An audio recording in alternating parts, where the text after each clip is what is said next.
Bagaimana keadaan orang-orang yang tidak mau berhijrah nanti di akhirat? Dan lagi-lagi kita tetap memaknai hijrah dengan makna yang kekinian atau makna kiasan. Orang-orang yang tidak mau mengubah kehidupannya kepada apa yang Allah perintahkan. Hijrah dari masalah pekerjaan, dari pekerjaan-pekerjaan yang syubhat atau haram kepada pekerjaan yang halal dan diridhai Allah dengan rezeki yang berkah. Hijrah status dari mungkin punya hubungan yang tidak diridhai oleh Allah. Setiap hari dia merasakan perasaan yang sebetulnya belum boleh dia rasakan. Setiap hari dia memikirkan seseorang yang belum boleh dia pikirkan. Setiap hari dia datang dan berkomunikasi dengan seseorang yang belum boleh terlalu dekat dengannya. Hijrah kepada keadaan yang lebih baik. Keadaan ketika semakin dia pikirkan semakin berpahala.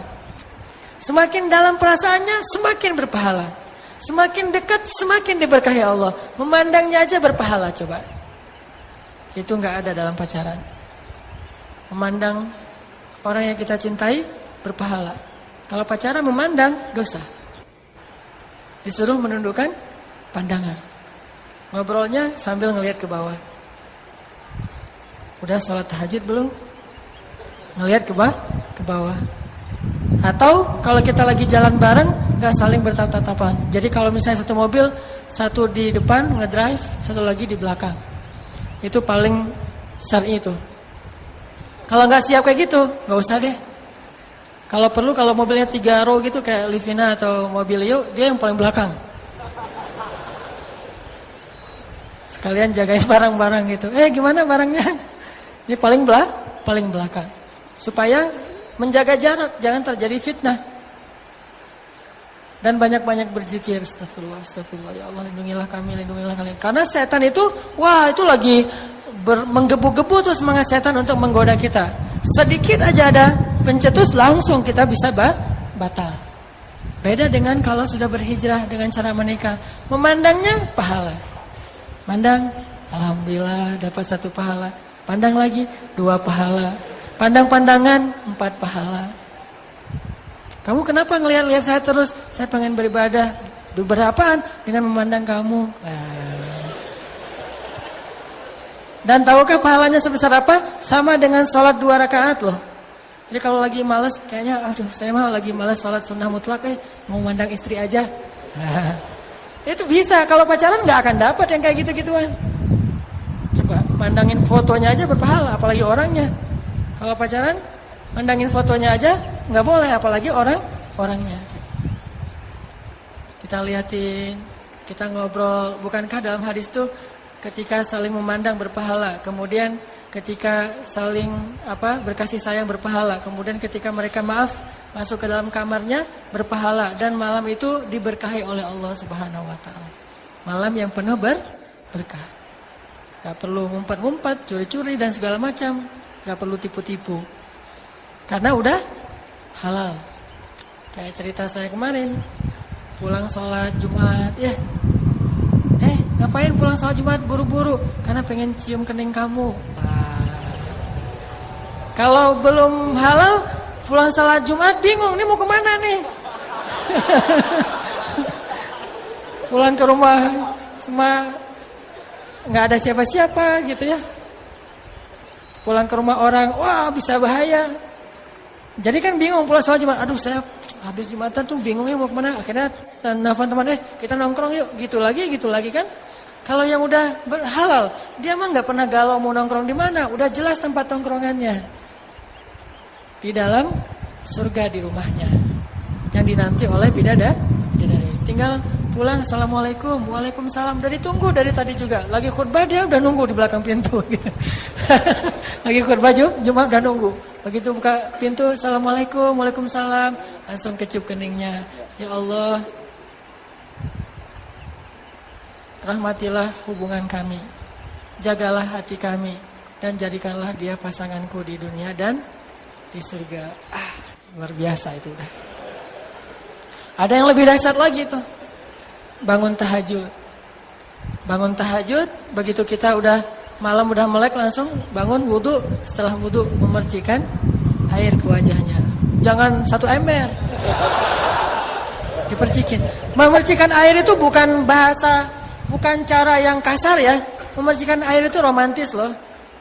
Jadi memercikin air itu kalau Nabi itu diusap di matanya Aisyah. Jadi kayak facial gitu deh. Diusap di matanya Aisyah, bangun dong, diusapin.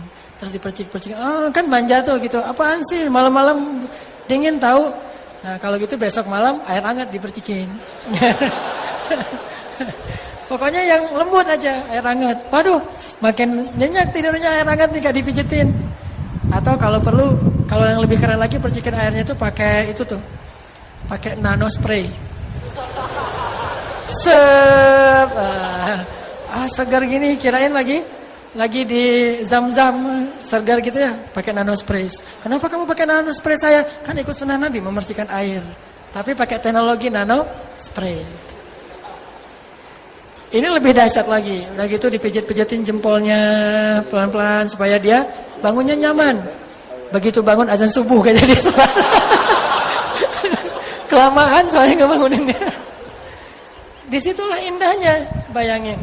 Makanya Allah mempertanyakan, kok kalian udah tahu indahnya nikah? Enggak nikah-nikah juga sih. Padahal udah tahu, udah dipanas-panasin lewat Instagram, lewat taklim, enggak nikah juga. Sampai akhirnya malaikat nanya, "Fima kuntum?" Kenapa kalian dalam keadaan seperti ini tidak menikah? Katanya mustad'afin ya Allah, enggak siap ya Allah, lemah, enggak punya pekerjaan. Bukankah ardullahi wasi'ah? Bukankah bumi Allah itu luas? Dan Allah berjanji di ayat yang ke-100-nya tadi, siapa yang berhijrah, Allah akan memberikan jaminan muraghaman katsiran wasa. Banyak jalan keluar dan kelapangan. Itu janji Allah untuk orang yang berhijrah. Enggak usah khawatir. Dan saya yakin yang di atas itu semuanya udah pada siap. Tinggal datangnya kapan gitu. Mereka udah siap dari dulu juga. Ya teh. Dari dulu juga. Kapan Ustaz kalau nggak ada yang datang? Kan nggak mungkin mereka datang duluan. Tembak aku dong, kan nggak mungkin. Itu mah nggak keren banget. Makanya kita yang harus cowok berani datang. Terus kamu datang pakai apa? Saya bawa Allah. Wah, ini ngeri nih. Modal kamu apa? Allah modal saya. Jaminannya apa? Allah sebaik-baik penjamin. Saksinya Allah yang akan menyaksikan. Pokoknya saya ngandalin Allah aja. Bismillah, ayo kita berjihad. Allahu Akbar gitu. Akhirnya calon mertua juga ikut takbir. Wah, kenapa saya jadi ikut-ikutan nih? Udah deh. Masih ingat? Ini buat calon mertua ya. Belajarlah dari Sa'id bin Musayyib. Sa'id bin Musayyib itu satu dari 7 ulama Madinah di masa tabi'in. Beliau tuh senang banget dengan orang yang ahli masjid, terutama anak muda yang rajin ke masjid, ikut talim tuh senang banget. Bahkan dihafal wajah-wajahnya. Sehingga ketika ada satu muridnya yang paling dekat dengan beliau nggak hadir dalam majelis ilmu, akhirnya Sa'id bin Musayyib sekali-kalinya datang ke rumah seorang murid dan mendahulukan itu daripada sholat berjamaah. Kan kita tahu Sa'id bin Musayyib ini 50 tahun nggak pernah ninggalin sholat berjamaah. Selama 50 tahun itu dapat takbiratul ihram bersama imam.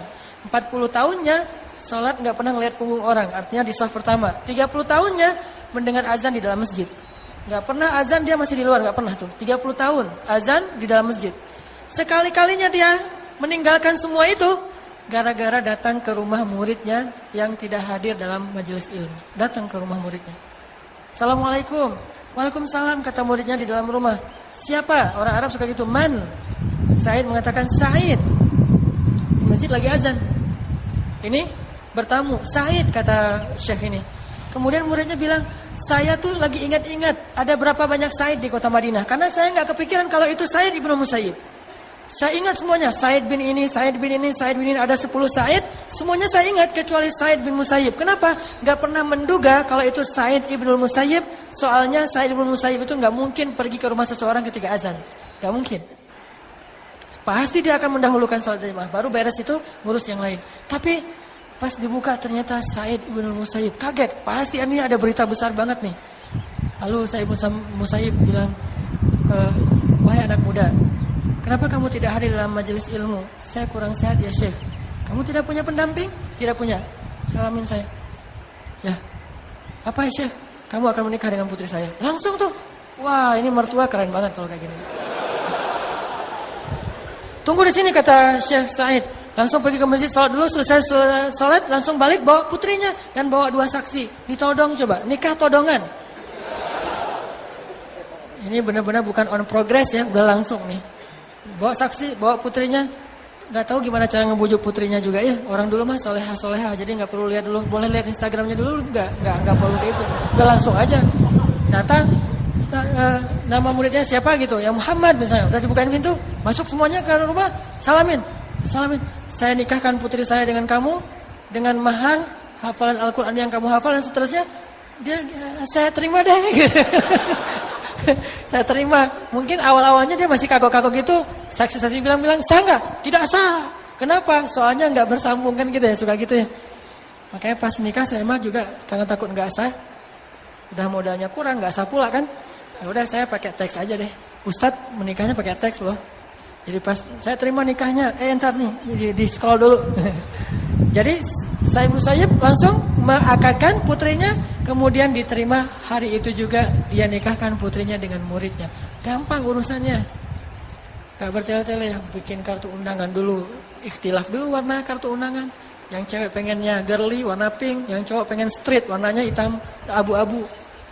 Terus yang mertua pengen misalnya di gedung ini, yang kita pengennya di gedung itu. Lama sekali prosesnya. Untuk berhijrah saja lah lama. Allah mengatakan muraghaman katsira, banyak kemudahan. Wasa'ah, banyak kelapangan. Allah itu melapangkan kita untuk berhijrah. Tinggal hijrah aja. Ganti aja status. Saya sering bilang nikah itu sebetulnya bukan masalah sama sekali. Bukan masalah sama sekali. Jadi orang gak perlu mempertimbangkan untuk nikah. Hanya perlu memilih. Mempertimbangkan mah gak perlu. Memilih aja. Ini nikah gak ya? Nikah ya gak usah nikah. Cuma tinggal pilih. Memilih dengan istikharah, minta istiftah kepada Allah. Ya Allah, ikatkan hati saya kepada orang yang tepat. Segampang itu sebetulnya. Datang aja. Orang kita niatnya pengen ibadah kan. Assalamualaikum, waalaikumsalam. Ada apa ya dek? Saya pengen ibadah pak. Hah? Ibadah gimana dek? Boleh saya duduk dulu pak, kita bicara baik-baik secara kekeluargaan. Daripada kalau berdiri kan orang gampang emosi ya. Duduk aja pak. Pak mangga minum dulu pak gitu. Rumah siapa gitu ya. Ini kepedean banget nih calon menantu nih. Udah tinggal nikah doang. Nikah mah cuma akad kayak gitu udah selesai. Kalau perlu nikah duluan baru resepsinya ntar dipikirin bareng-bareng. Saya dulu ketika di Kairo nikahnya resepsinya sekitar 6 bulan setelah kita nikah. Yang penting nikah aja dulu. Kita jalan-jalan kayak apa 99 cahaya di langit Eropa gitu deh. Kan nikahnya di luar negeri tuh. Nikahnya pun saya di Mekah, istri saya di Kairo. Jadi nikahnya enggak barengan. Istri saya di Kairo nunggu-nunggu gitu. Siangnya dia tanya, nanti malam jadi, sabar ya gitu. Lalu telepon ya. Saya udah di Saudi waktu itu lagi haji. Selesai mertua saya haji, saya wah baik-baikan tuh sama mertua. Begitu dia datang dari Indonesia turun pesawat, langsung saya tunggu di bandara. Begitu dia naik, langsung saya tunjukin jadi gaet dadakan. Langsung jadi gaet, saya tunjukin sehingga mertua saya ngeliat, wah ini bener nih calon menantu yang ideal nih. Nggak tahu deh kalau saya minjem duit anaknya 5 juta. Udah gitu, pas udah selesai kan nggak boleh menikahkan ketika sedang berhaji ya. Selesai haji semuanya, udah Arafah, udah Tauhid Ifadah udah beres.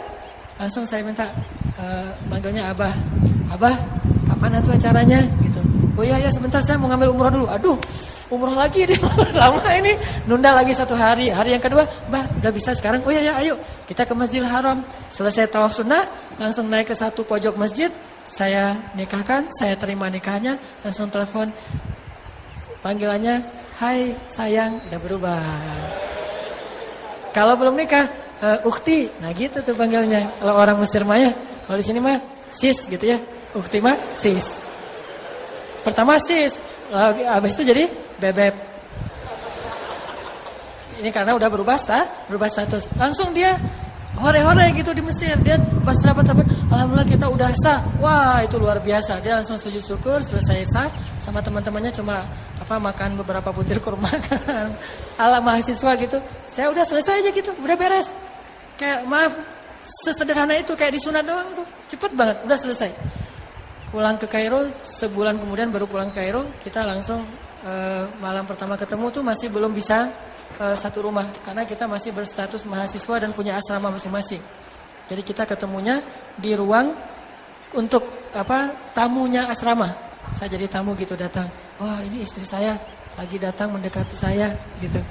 Pas udah dekat, kita makan di mana sekarang? Ya udah kita ke yang dekat aja. Tempat pertama kita ketemu di kebab Turki. Kan dulu gara-gara di kebab Turki itu kan saya salah ngambil plastik teh. Salah ngambil kantong jadinya ternyata kantong punya calon istri saya. Tapi bukan salah beneran, salah disengaja. Kita makan di situ aja kebab Turki sama ada namanya kibdah. Kibdah itu roti di dalamnya itu kasih hati. Nah, karena kita main hati jadi makannya makan hati. Nah, makan di situ udah gitu pulang masing-masing ke asrama. Bayangin udah nikah, pulang ke asrama. Itu hal yang paling menyakitkan. Udah nikah masih suruh pulang sendiri-sendiri ya. Itu paling menyakitkan dalam hidup saya tuh. Bersabar, seminggu kita ngurus untuk surat-surat resmi biar boleh keluar dari asrama seminggu. Bayangin bersabar seminggu. Ya gimana lagi ya, tahajud aja tiap malam. Karena ini udah lebih berat daripada jomblo. Jomblo udah jelas, udah puguh gitu ya. Kalau ini nggak jelas gini nih statusnya nih. Kita udah halal loh, iya sih. Terus gimana dong? Ya gitu deh. Akhirnya nggak. Setelah seminggu akhirnya kita nyari kontrakan, nemu kontrakan yang alhamdulillah Allah mudahin banget. Kontrakan yang biasanya harganya sekitar 1.000 pound itu 3 juta, kita dapat 400 pound, 1 jutaan lah. Untuk 1 tahun. Itu murah banget dan ada 3 kamar. Sementara kita cuma berdua. Udah aja pas masuk kontrakan kita dimudahin banget sama Allah, udah jalan-jalan keliling-keliling Kairo, ke Hurghada, ke Alexandria, ke Benteng Salahuddin, ke benteng ceritanya. Terus ke piramid. Wah, keliling-keliling aja sampai ada adegan kejar-kejaran tram gitu kayak MRT kalau di Singapura. Jadi karena memang kita baru awal nikah, belum terlalu kenal karakternya. Saya orang Aceh lagi waktu itu masih Aceh banget lah ya, masih ngomongnya mah belak-belakan, jelek gitu. Dia orang Jawa yang ada tata keramanya. Pas saya ngomong menurut saya nggak kasar, menurut dia kasar. Kok ngomongnya gitu sih? Apaan? Emang ada apa gitu? Saya nggak ngerasa kalau saya salah. Emang masalahnya apa? Dosa saya apa? Kayak gitu-gitu. Sosok sinetron gitu deh. Dosa saya apa? Kamu nggak tahu dosa kamu? Udah kamu gitu panjang akhirnya. Udah aja. Padahal waktu itu mau ke kebun binatang. Akhirnya dia naik kereta. Kebetulan keretanya itu bukan MRT yang cepat kayak di Singapura. Dia kereta dalam kota yang lambat banget gitu. Jadi kita jalan juga sama dengan dia. Cuman kan malah saking lambatnya tuh. Mungkin kalau di film-film di Jerman juga ada kereta kayak gitu ya, yang di tengah kota lambat. Nah, naik itu udah di gerbong paling depan. Saya kan di belakang. Tadi masih ngambek-ngambek gitu. Akhirnya aduh ketinggalan sendiri. Kejar juga. Kejar tapi gerbong belakang. Jadi kita di jendela gini-ginian. Lihatin. Dia turun gak ya? Dia turun gak ya? Kalau dia turun saya turun. Kalau dia gak turun saya tungguin. Begitu dia turun saya langsung turun. Akhirnya kita pergi ke kayak di sini mah Jonas foto pernikahan. Itu baru foto pernikahan. Dalam keadaan lagi kayak gitu. Jadi foto kita tuh lucu banget. Foto nikah tuh.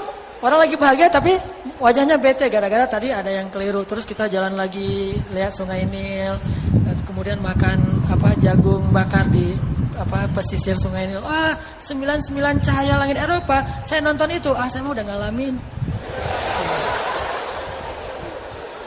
Sesederhana itu. Tapi alhamdulillah Allah kasih rezeki karena saya di Saudi juga selain haji juga jadi pekerja. Karena semangat nikah teh kerjanya apa? Jadi kuli travel. Ngangkut koper jamaah haji saya angkutin. Dulu saya nggak gini, lumayan dulu tuh mah. Karena sering ngangkut koper. Wah, ngangkut koper yang beratnya tuh paling sedikit 25 kilo kan. Ngangkut ke lantai 5, nggak boleh pakai lift karena lift buat jamaah. Jadi kita pakai tangga naik, ngangkutin, turun lagi. Kalau lagi ada jamaah yang membludak, kita ngambil tempat tidur yang dari besi itu. Dan itu dibawa sendiri. Bayangin tempat tidur besi itu bawa sendiri. Pelan-pelan naik tangga jam 2 malam. Datangnya jemaah haji. Ayo bangun. Ngangkat tempat tidur. Ngangkat. Demi mengubah status hijrah. Ternyata Allah mudahkan. Akhirnya uang 5 juta tadi menjadi 10 kali lipat. Hiduplah kita di Mesir beberapa tahun. Tanpa bekerja. Main-main aja kerjaannya. Lihat bukti kebesaran Allah kalau kita mau hijrah.